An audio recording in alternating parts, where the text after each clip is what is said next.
In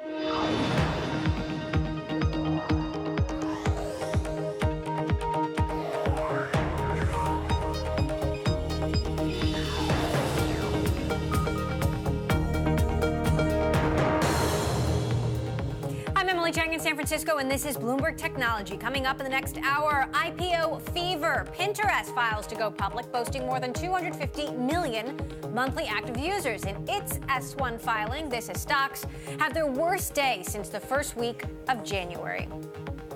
Plus, President Trump names the first chief technology officer of his administration after the post has been vacant for 2 years. But can he really see the tech industry as a government ally? And can Apple deliver? Apple signed Vox to its upcoming subscription service for newspaper and magazine readers ahead of its big media and entertainment event next week. But first, to our top story, IPO season officially in full swing. Pinterest has just filed to go public. We will walk you through the numbers in just a moment. Meantime, Lyft is out on its roadshow, heading to San Francisco next week, right here. And Uber has chosen the New York Stock Exchange for its public offering. Pinterest is planning to list on the NYSE as well. The social media discovery platform has applied to list under the ticker PINS, P-I-N-S, and says it has more than 250 million monthly active users. This on the day of a fairly pronounced market drop, with stocks having their worst day since the beginning of the year. Joining us to discuss, we've got Elizabeth Fournier, who covers the IPO market for us, and here with me in San Francisco, Bloomberg Tech, Selena Wang, who's been pouring through Pinterest's S1. What are the highlights? So revenue actually increased pretty significantly from $473 million in 2017 to $756 million in 2018. It also had losses that narrowed significantly, which is a big area investors are looking for. So no profits yet, but they narrowed to $63 million in 2018 compared to $130 million in 2017. Another notable metric is they call their users pinners, and they had more than 250 million monthly active pinners. And they're really marketing it as a great place to grow advertising revenue, because most of these pinners are coming to the site with commercial intent. They want to buy something, planning a wedding, planning a vacation. So advertisers are able to really find people at a moment when they're ready to make those purchase decisions. Now, Elizabeth, Pinterest, as far as our reporting goes, was planning to file in June and appears to have moved that up a couple of months despite the volatility we saw today. What do you think is behind that decision? I think when you start to see a sort of rush of companies come to the market, you know, we've got Lyft coming up next week. We've had indication that Uber's going to file in April. People see a window open and they want to take advantage of it, because if they wait too long, you never know what's going to happen. I mean, as you said today, the market's looking a bit sort of dodgy today. So people don't know how long things are going to last, and they want to get out there while they can. All right, we do have some breaking news that Robert Mueller's report is out and has been sent to the Attorney General. Of course, we have been waiting for this for weeks, months, many months. We do not know what is in this report at this point. As I understand, the Attorney General will take a look at it, will then notify Congress, looking for more headlines on this right now as we speak. But again, this has been hotly anticipated. And of course, the president has been talking about this all along. So I'm going to wait for some more headlines before we talk a little bit more about this. Selena, let's talk a little bit more about Pinterest. In the meantime, we're going to be efforting a reporter from Washington on this. When it comes to Pinterest, the other thing that's interesting here is that they don't list who owns the shares and how many shares. Why not? So we don't know that information yet. They do talk about the dual class share structure. So like many of the big founder-led tech companies, the co-founders do have more voting rights. They really focus a lot of their energy in this S1 filing on some of the improving advertising metrics. So global average revenue per user increased 25%. And in just the U.S., it increased 47%. And now that's a big deal, because that means they're getting more volume from advertisers, or they're extracting more from each user. And this is pretty impressive for a company that only started monetizing in 2014. So, Elizabeth, we also have some news from Uber that they're choosing the New York Stock Exchange. Pinterest also choosing the New York Stock Exchange. Of course, we know that the biggest tech companies are listed on the NASDAQ, but the trend to do that has sort of changed since Facebook went public in 2012, and there was a big glitch with the NASDAQ that affected listing day. You know, what should we take away from this decision to choose the New York Stock Exchange by Uber and now Pinterest? Yeah, I think sort of NASDAQ started out as the listing venue of choice for these tech companies when we sort of, saw smaller companies coming to market. Now what we're seeing is really mature companies come. Pinterest has been around for almost 10 years, Uber the same. They are going where the biggest companies go, and that has always been the New York Stock Exchange. So I think the shift that has happened since the Facebook IPO is for sure partly down to that, but it's also just a shift in the size and the maturity of these companies. All right, I want to get back to Special Counsel Robert Mueller's report, which has been given to the Attorney General.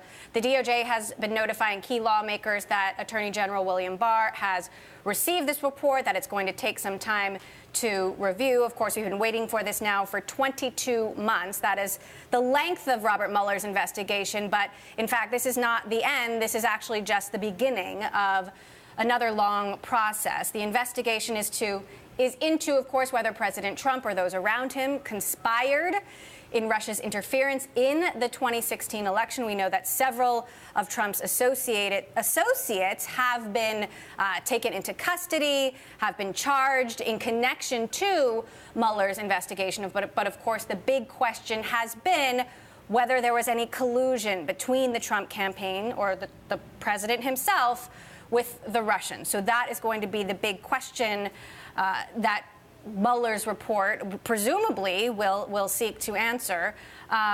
Mueller's report, as I said, has been given to Attorney General William Barr. It's going to take some time to review. This is only the beginning of a struggle between Barr, lawmakers, and the White House over how much of these findings and the evidence behind them will be disclosed to the public. I'm reading our Bloomberg News write-up on this now, which you can find on the terminal.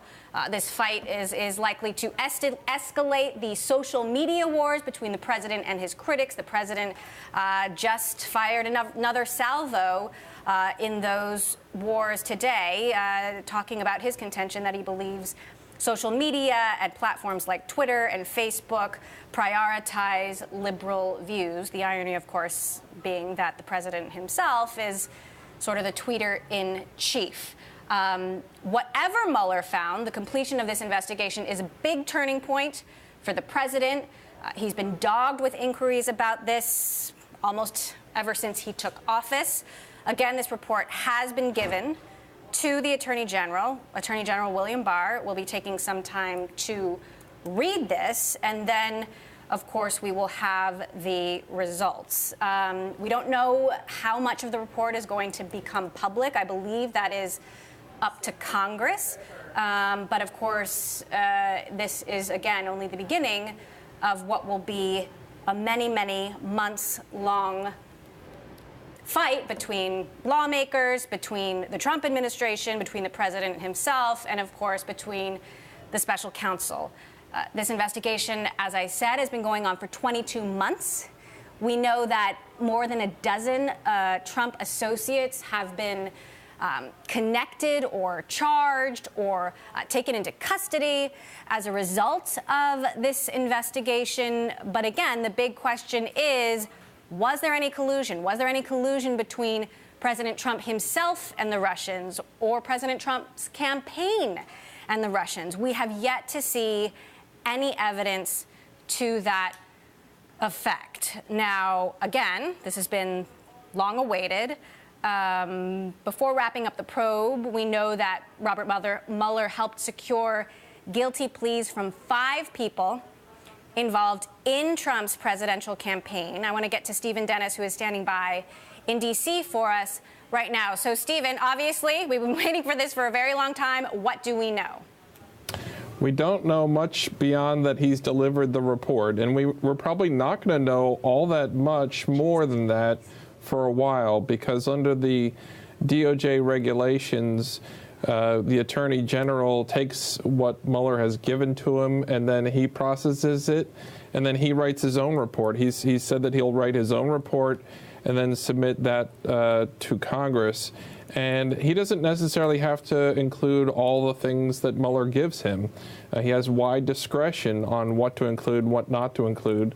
The only thing that he really has to do under the regulations is tell Congress if Mueller wanted to prosecute somebody and Barr overruled him, or somebody else overruled him, Rod Rosenstein, for example. So, I think everybody sort of wants to know the full story, everything that happened in this investigation and everything it found on the president and the people around him. We may not actually get all those details anytime soon, and we could end up with a lengthy court fight because House Democrats have already indicated that they want the full Mueller report.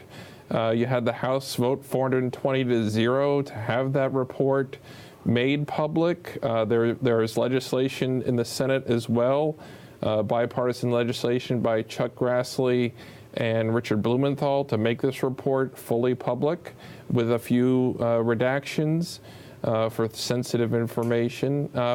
And so that's where we're now heading, is how much of this report are we actually going to see? How soon are we going to see it? How long is it going to take the Attorney General to process it into a form that we can all see? And right now we don't know how long it is, whether it's just a short few pages or whether it's much lengthier. So those are all the kinds of details we're going to try and find out as soon as we can.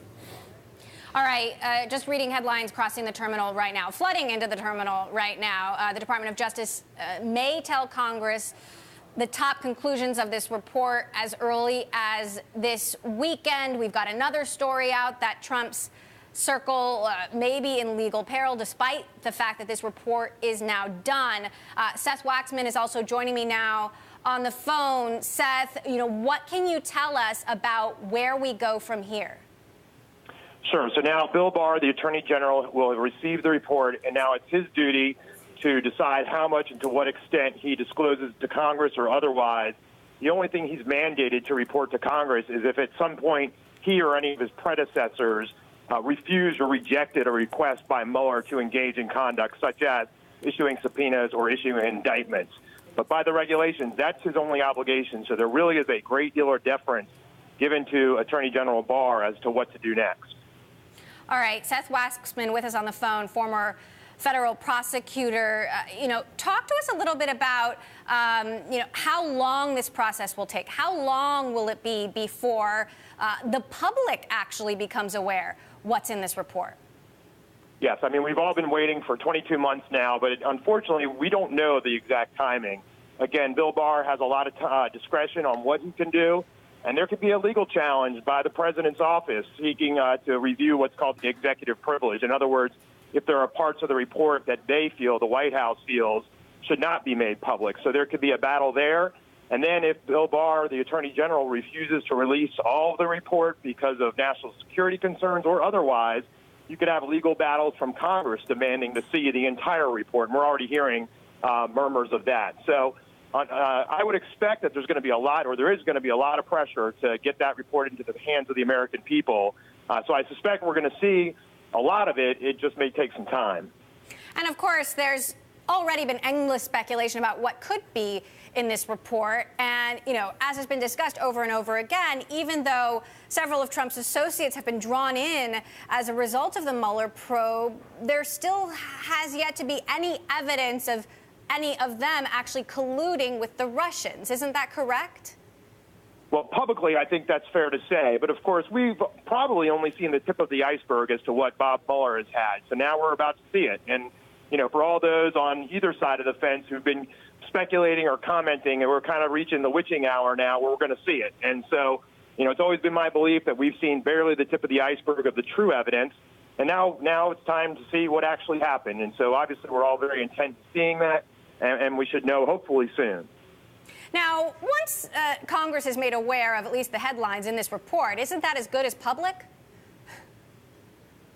I'm sorry, they've been told the headlines have been made aware to Congress. Is that right? Is that? My question is, once Attorney General Barr notifies Congress about the headlines in this report, isn't that as good as public? At that point, won't we start to see the details leaking to the press? Well, yeah, I mean, I think that's a good question. Again, I mean, just because the headlines have been made available to Congress doesn't mean the details have. And these kind of very complex investigations, the devil can be in the details. So, of course, the headlines are, is there a recommendation to Congress to impeach the president? I mean, that would be a significant headline, obviously. Are there recommendations as to others who engaged in criminal conduct, or recommendations that there should be ongoing investigations for further indictments? those would be headlines. But, and those will be the attention grabbers. But, until we see the entire report, we obviously won't know the full scope. But it sounds like things are already starting to come out. All right, David Boreakis, our Bloomberg legal reporter, is joining us now from New York. David, do we have any additional details yet, aside from the fact that this report has been given to the Attorney General?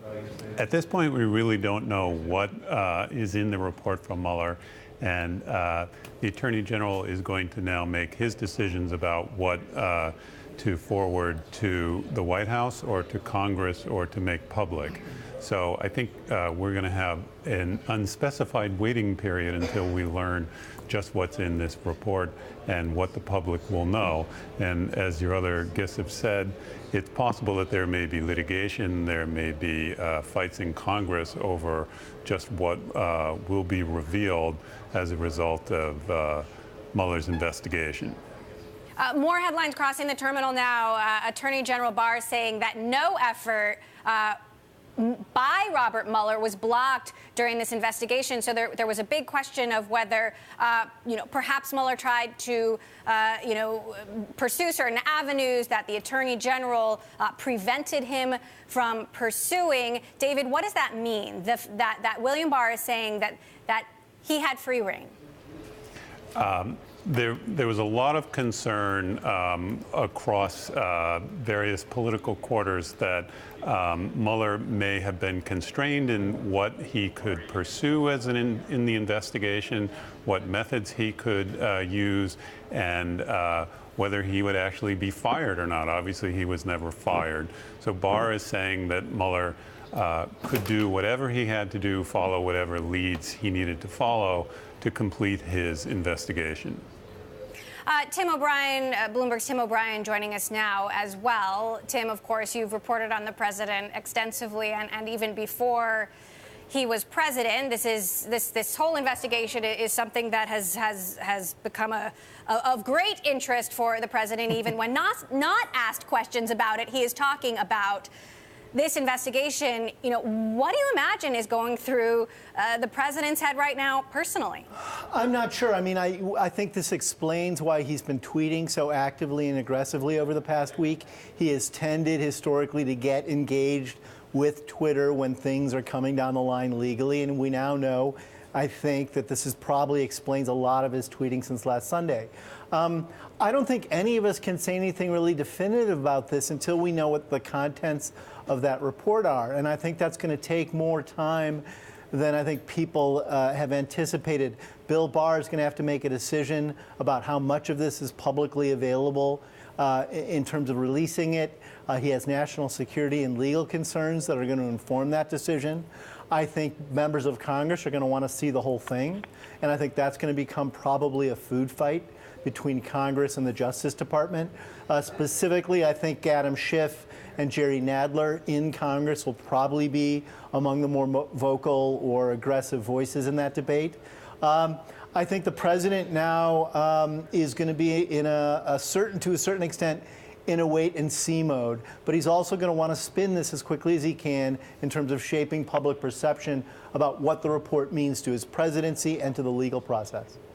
All right, Bloomberg's Mark Crumpton also with us now. Mark, I know you've been following the latest headlines. Still not a lot of information except that the Attorney General has this report. He said Bob Mueller was allowed to do essentially whatever he wanted to do. And the DOJ is saying that William Barr could alert Congress to at least the highlights of the report as early as this weekend. What can you tell us? Yeah, Emily, as David and Tim mentioned, this is going to be a food fight about just how much of this is going to be made public, whether Congress is going to get involved, how long this is going to wind its way through the court system. This could be a fight of epic proportions between the executive branch and the legislative branch to figure out when this report is going to be released, how much of it's going to be released, and who's going to get to see it. If Chairman Nadler, Chairman Schiff, and others are going to have to take this to court in order to see what's in this, in order to see whether or not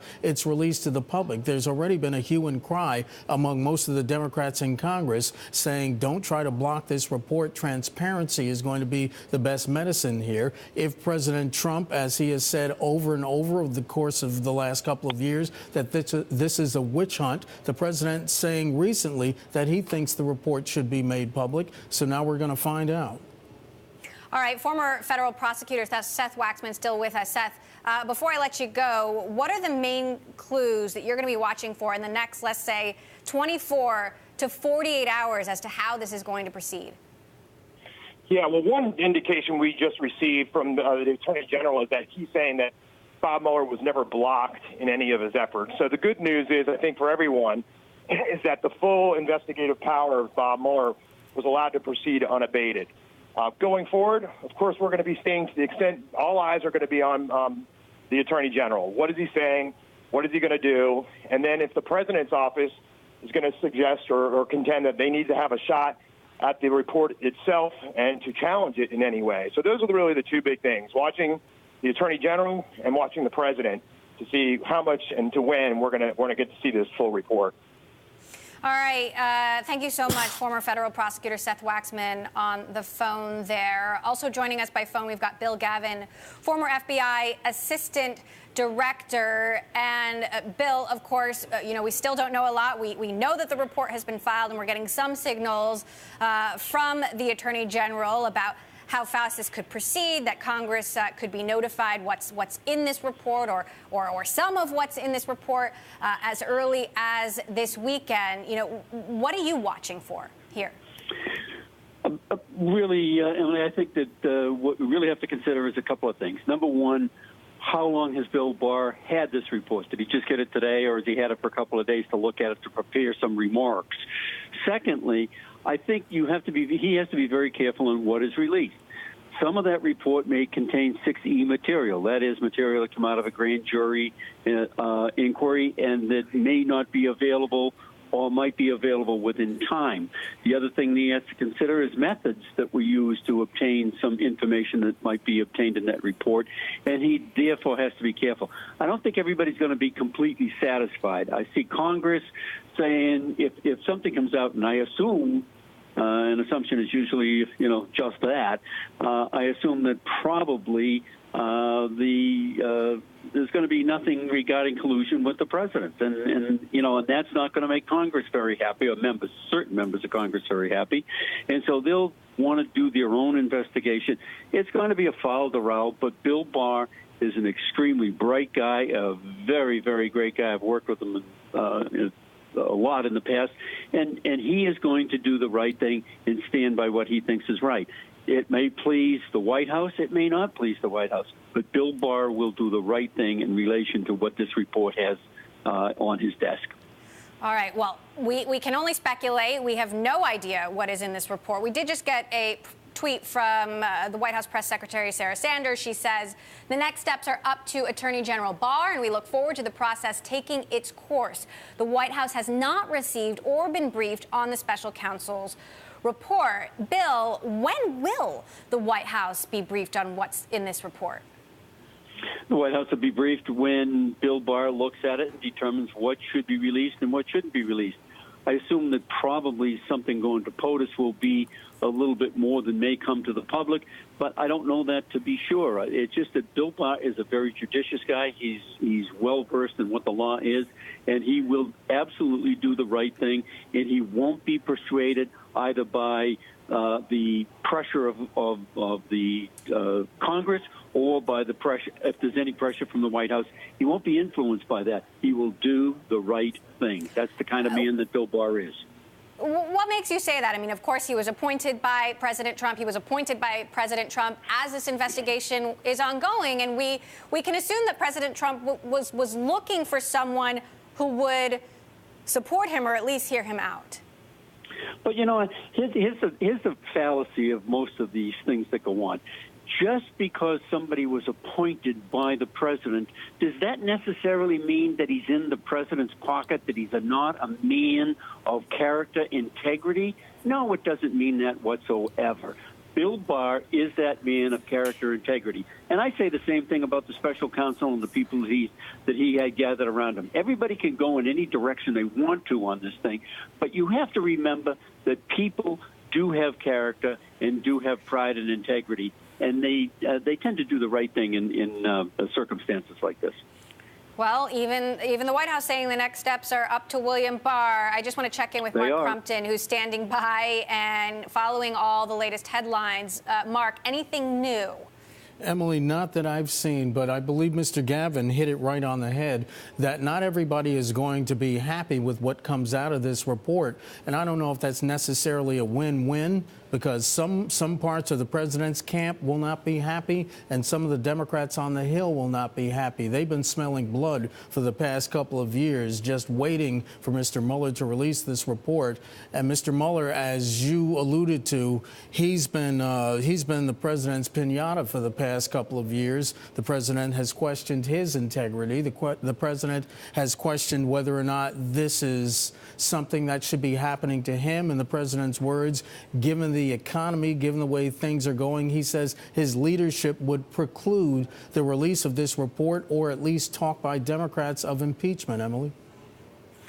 We're just learning a little bit more about the timeline here. CNN is reporting that the White House was informed of the report and that the DOJ had it at 4:35 p.m., so about 50 minutes ago. And of course, we don't know exactly when the White House will be briefed, but Press Secretary Sarah Sanders saying it is up to Attorney General Barr. I want to get back to Bloomberg's Tim O'Brien. Tim, of course, Robert Mueller has been described as a nonpartisan person of high integrity, but in the middle of this food fight, or coming food fight, as you call it, will that reputation hold up?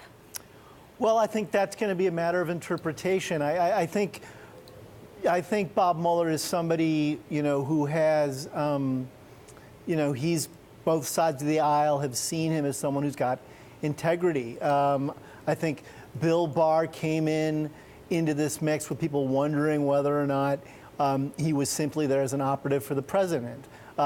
His people who've known Bill Barr for a long time have said that he is someone who respects and executes the rule of law.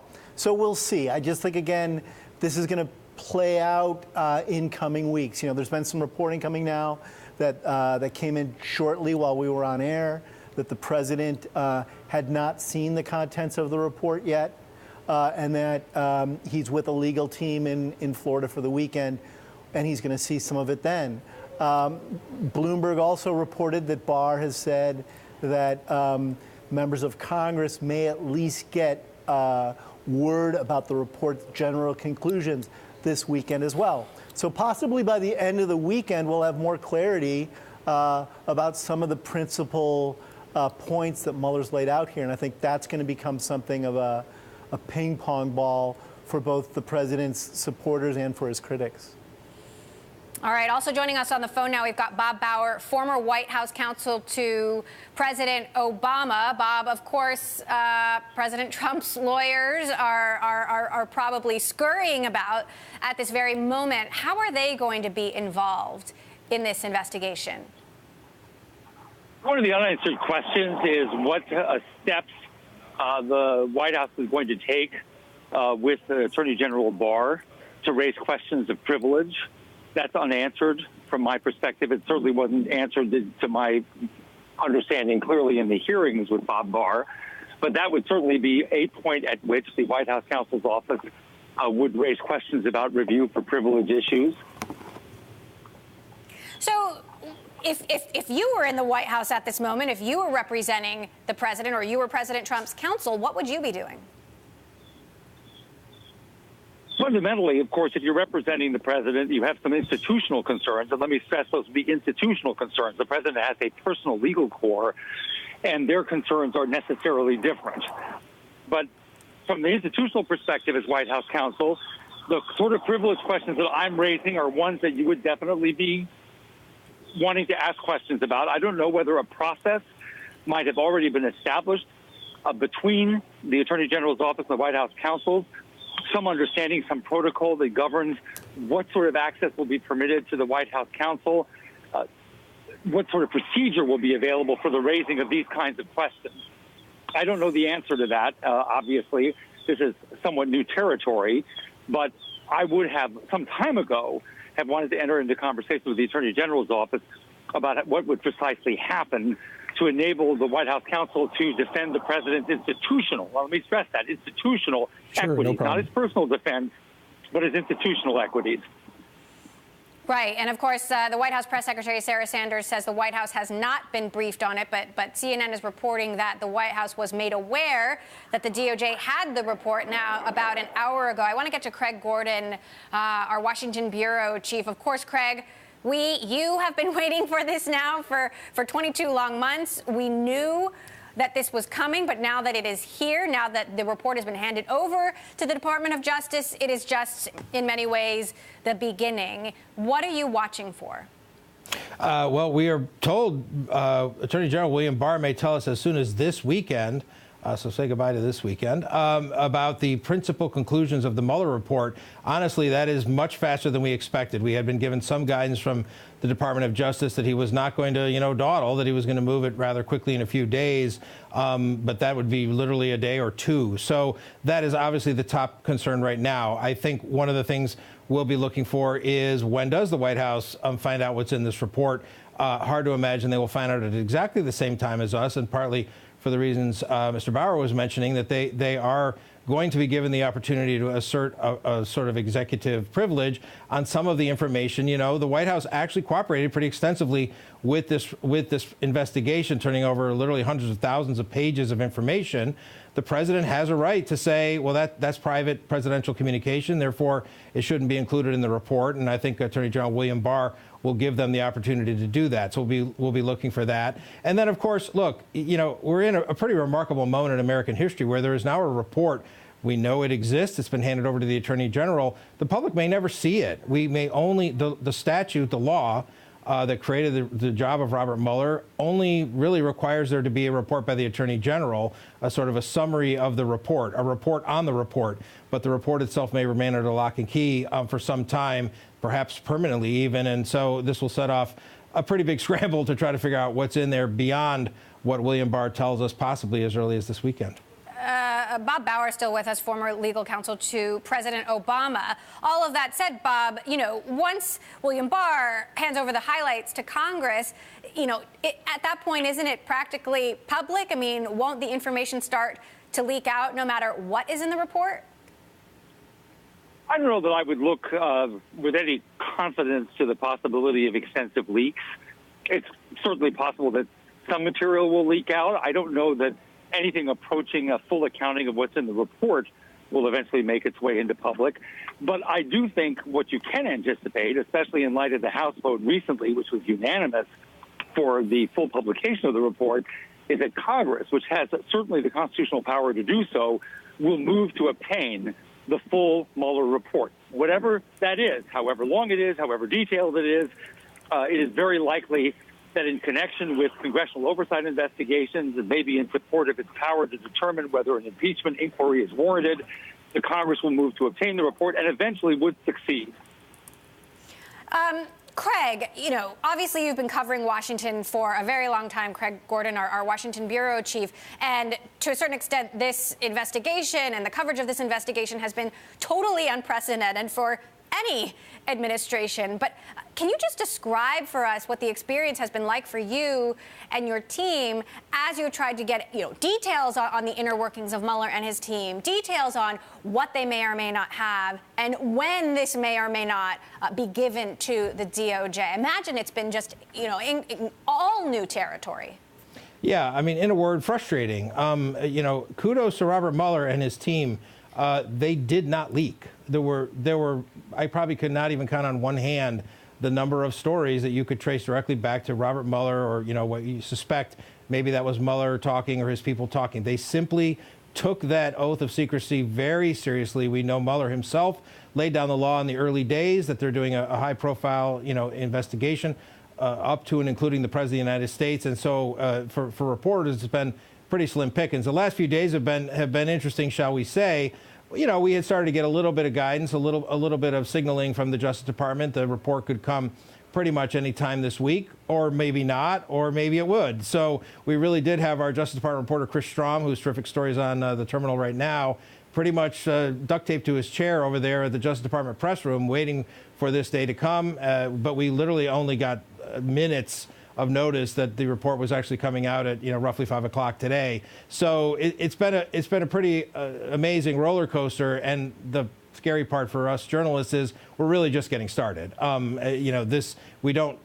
we know today is that the report's been filed. We don't know a single thing that's in it, and that will be many, many weeks and months and maybe years of our careers trying to figure out what that is. All right, Craig Gordon, thank you. I want to get back to Mark Crumpton, who's been following the headlines. And Mark, I believe you have a statement now from Mitch McConnell. The McConnell statement, I don't have that one.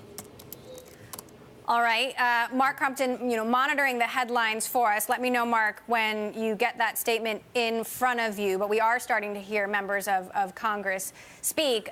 Also joining me on the phone is Frank Montoya, former FBI special agent who was in charge of the FBI Seattle field office. Frank, can you give us an idea of what Mueller's team must have been going through over the last several weeks and months? Of course, there's been intense pressure on them. Our bureau chief, Craig Gordon, talked about how, there were basically zero leaks to the press about what was happening. But you can imagine it must have been a pressure cooker on the inside. What do you imagine the people working on this investigation, what they have been going through? Yeah, I think that they were so busy that they didn't pay a lot of attention to the outside pressure. I also think that, and I worked closely with Bob Mueller for a number of years, and I can tell you that he was really good at insulating us from a lot of the outside pressure, where he was either, at some points the lightning rod to deflect it, or where he would just tell us to focus on what we're doing and don't worry about what's going on in the outside world. So I actually do have that statement now from Senate Majority Leader Mitch McConnell. He says, I welcome the announcement that the special counsel has finally completed his investigation into Russia's efforts to interfere in the 2016 elections. Many Republicans have long believed that Russia poses a significant threat to American interests. I hope the special counsel's report will help inform and improve our efforts to protect our democracy. Frank Montoya is still with us on the phone, a former FBI special agent. Now, Frank, there were many moments, months and months ago, where some thought that the report could have been filed or could have been imminent, or that perhaps the investigation should have concluded more quickly than it did. What do you think it was that led Robert Mueller to conclude that the investigation was done, it was time to hand it over? Well, I think a lot of the reactions or the actions of the special counsel in the last year and a half or so have been to protect the integrity of the investigation. And, it's taking place at the highest levels of government, and so I think it was rightly so a lot of focus on protecting that integrity. I think that what has happened now is that he's gotten to the end of at least his mandate as far as the investigation is concerned. But just because this is over doesn't mean that everything is over. There's still all of that work that's going on in the Southern District of New York. There are still some outstanding prosecutions and indictments relative to the special counsel's investigation itself. And who knows how many other cases have been handed off to other U.S. attorneys' offices around the country. So what I think this does is it's a signal that what Bob Mueller was doing is now completed. But that doesn't mean that the investigations are over or that this saga is over. There's still much more to go. All right, we're continuing to get statements from congressional leaders. A tweet from Mark Warner saying Congress and the American people deserve to judge the facts of the Mueller report for themselves. It must be provided to Congress immediately, and the Attorney General should swiftly prepare a declassified version for the public. Nothing short of that will suffice. Joining us now, our White House reporter Alex Wayne, who's been reporting on what other congressional leaders are saying, what is happening in Congress. Alex, what is happening, aside from waiting? Yeah, well, there's a lot of reaction from Congress. There's been a lot of pressure from Congress on the Attorney General to make at least some of this report public, or some version of this report public. The House, of course, passed a resolution unanimously last week demanding that the Mueller report be made public. The Senate has not pass that resolution itself. But the president said he'd happily support it and told Republicans to support it. The president has said publicly he wants the report to be made public. And right now, the president is at his Mar-a-Lago resort in Palm Beach, Florida, with aides, waiting like we are to find out what Mueller found. Right. And of course, the White House says it has not been briefed on this report yet, that will be up to Attorney General William Barr. A lot is up to Attorney General William Barr at this point. Talk to me, Alex, about the Chuck Schumer-Nancy Pelosi call. I wish I knew more about that one. I have been sitting on set, so you caught me. Sorry, you caught me unprepared for that one. All right. Well, we are trying to get more details on all of this as we have them. Alex, you know, we talked a little bit about the experience with Craig Gordon of covering this story, this very unprecedented story, new Terry, for you as a journalist. I mean, what do your next few days look like? What is the information that you are going to be trying to get? Well, Bill Barr said he may communicate to Congress as soon as this weekend some of the findings from the report. So we expect that, just as his letter became public almost the instant it went to Congress, stuff that he tells Congress, particularly Democrats in the House, will quickly make it into the public sphere. So I would expect us to learn much more about what Mueller found and what he reported to Bob Barr as the weekend unfolds. We also expect at some point that the Attorney General will inform the White House as to whether anything in this report should qualify for executive privilege. That could prompt a court fight. The White House could try to stop parts of this report from being submitted even to Congress, claiming executive privilege, and that may well wind up in the Supreme Court if that happens. All right. Now, I do have more information on what Senate Democratic leader Chuck Schumer and House Speaker Nancy Pelosi are saying, calling on Attorney General Barr to make the full Mueller report public, saying that the American people have a right to the truth. Alex, what are the chances of that? I don't think the full report will be made public unless Congress successfully subpoenas it. Or I suppose they may be able to negotiate with William Barr, the Attorney General, to get a full version of the report that they then could vote to release. But I think it'll be difficult for the full report to be made public because of the way the special counsel statute is written. The special counsel is only required to report to the Attorney General, and then it's up to the Attorney General to decide what other information is released. All right, former U.S. Attorney Michael Moore now joining us on the phone. Michael, what do you think the chances are of the full Mueller report being made public? I think it's probably unlikely that the entire thing will be made public. There's a general policy in the Department of Justice where you don't reveal things or uncharged conduct or allegations that don't result in criminal charges against people. In other words, you don't besmirch them. And I think there's likely some things in there as well that Trump will try to claim privilege on. We know that, for instance, that some of his lawyers talked for some period of time with the special counsel's office. So there will be some things that get draw some litigation and become fodder for a continued battle. I think the difference today, though, is that the Democrats control the House, which means that they control oversight committees and they can bring much of this information to the public attention. So the question will be whether or not politically the president can survive trying to keep parts of the report hid from the public view. So, what can you tell us about what Attorney General Barr is doing at this very moment, you imagine? Well, I imagine he's carefully going through the report, or he's got staff going through the report. They'll report to him on any things of particular interest that may be there. I'm sure they'll be looking for items where the privilege might be claimed. And my guess is he's probably assessing the damage that could be done to the administration through the report. And we'll see if, in fact, he is one who is willing to let the report come out, or if he'll try to summarize it in some way, some small fashion, just to give tidbits out that aren't necessarily that enlightening. I mean, when you think about it, we already have in the public arena a fairly damning set of facts against the administration and certainly the transition team. You've got meetings with the Russians, you've got polling data being shared, this type of thing, where there's no explanation for it. And it's one of those things that where you have a lot of smoke, you've got to wonder, where the fire is, and my guess is that the report's going to contain some of the information about that fire. Right. And I imagine Barr's assessing that right now. So the question is there a fire? Is there more than smoke, or, and I don't know if this is the correct legal terminology, but circumstantial evidence, if you will. Our Bloomberg legal reporter is still with us, David Voriakis, in New York. David, talk to us about, what this investigation would need to show if indeed, it was going to show collusion. Well, Mueller's mandate was to try to determine, was there Russian interference in the 2016 election?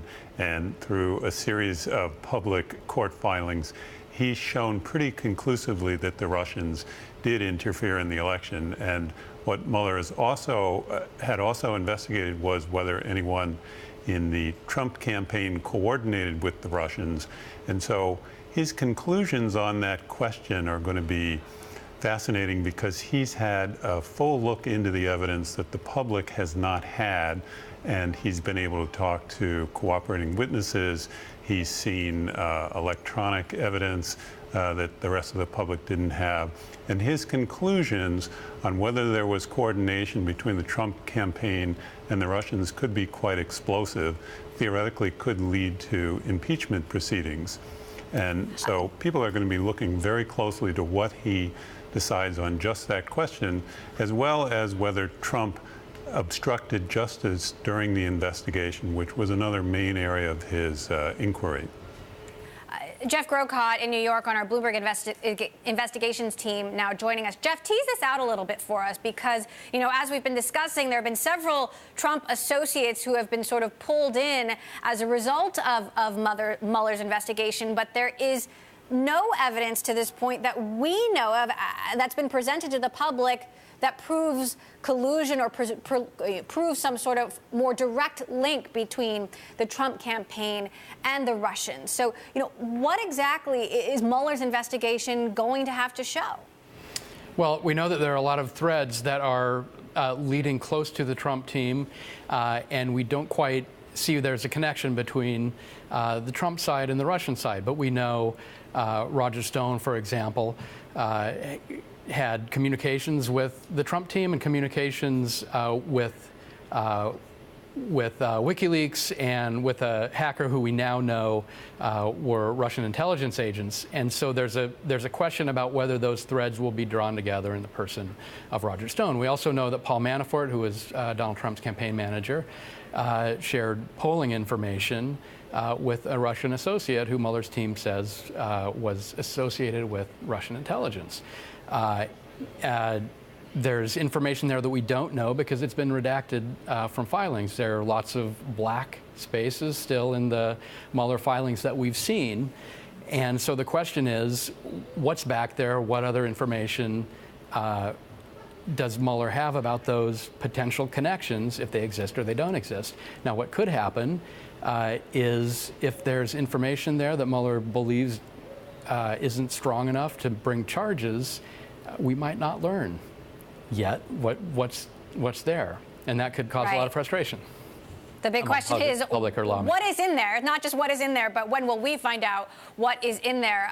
Former U.S. Attorney Michael Moore is still on the phone with us. Michael, earlier you were indicating, look, where there's smoke, there's fire, and there's certainly been smoke. But, what do you think the chances are that there really is fire in this report if we don't know about it? I mean, I think every single Washington reporter has been trying to figure out, trying to find some sort of connection here. And, the Mueller's team has been fairly locked down. There have not been leaks, but something that big, would that not have leaked out at this point? I think that you've got to remember that we're talking about what evidence they have. And there's a thing called circumstantial evidence, and that can be those are things that happen or pieces of evidence that circumstantially prove, in fact, that something happened. You don't have to direct evidence. So, well, you may be looking for a letter from Putin to Trump saying, we're glad you won the election, hope all our efforts help. That may never happen.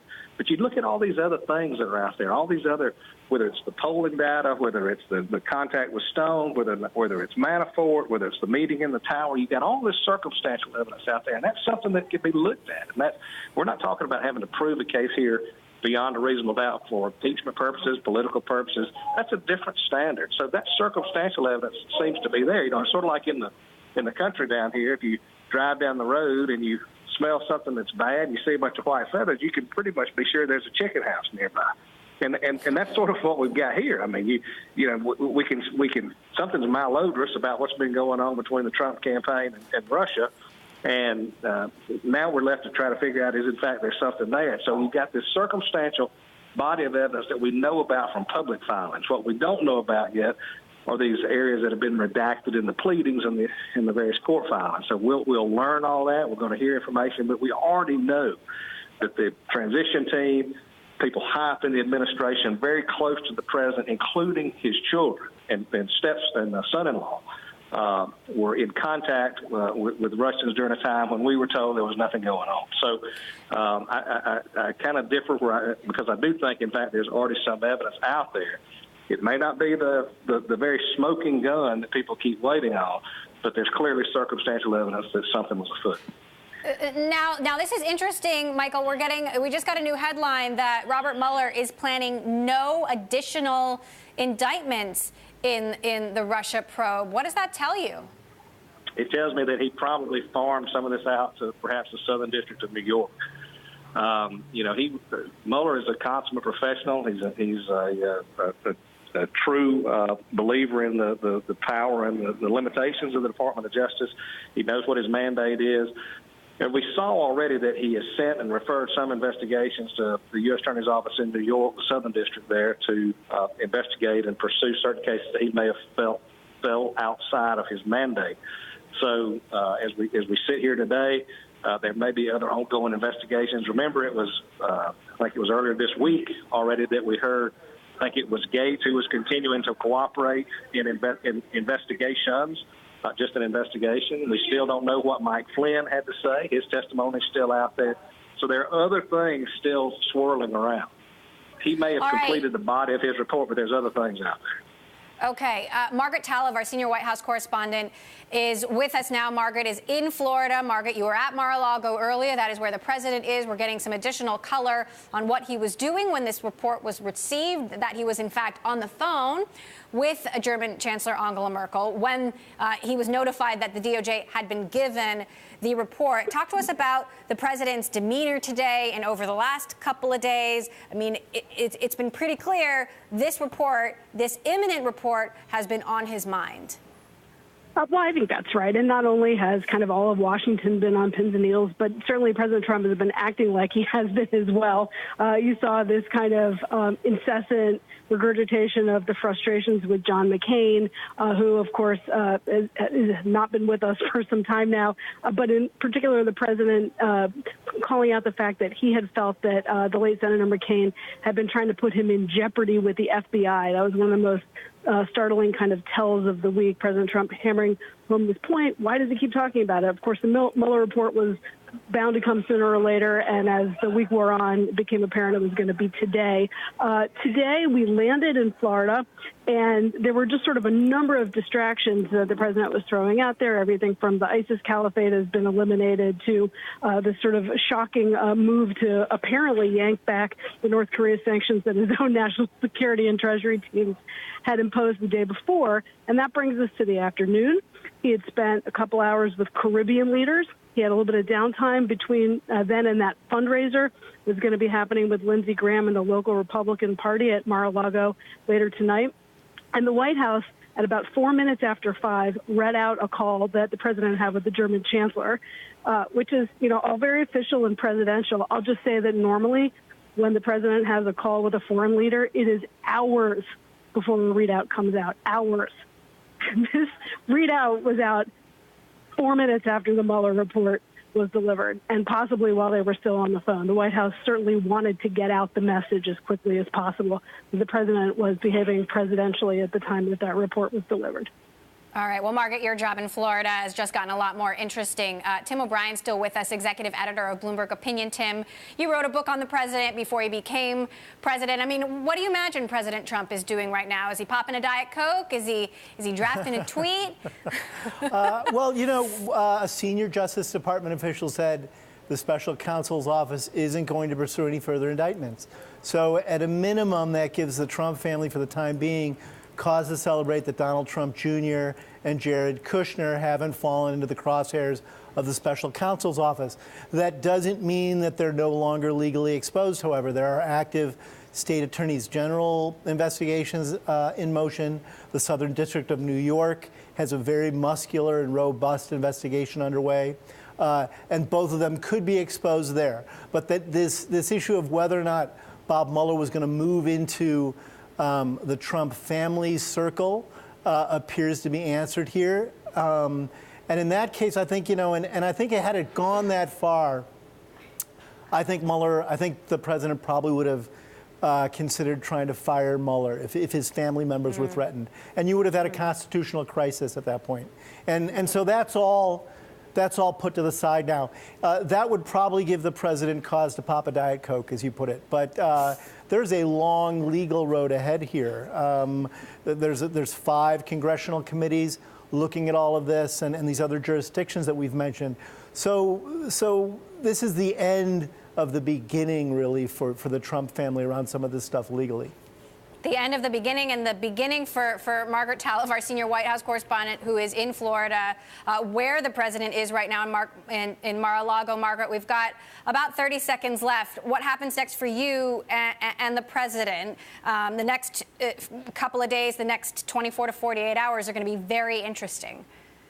Well, they certainly are. I drew what is not going to be a sleepy weekend of duty here. We don't know whether we will see him or hear from him again later tonight. Again, he was expected to be perhaps an unofficial pop-in guest at that fundraiser that's happening at his own resort. We don't know if that will happen. We don't know if we will get to see or hear any of that. We'll keep you posted, of course.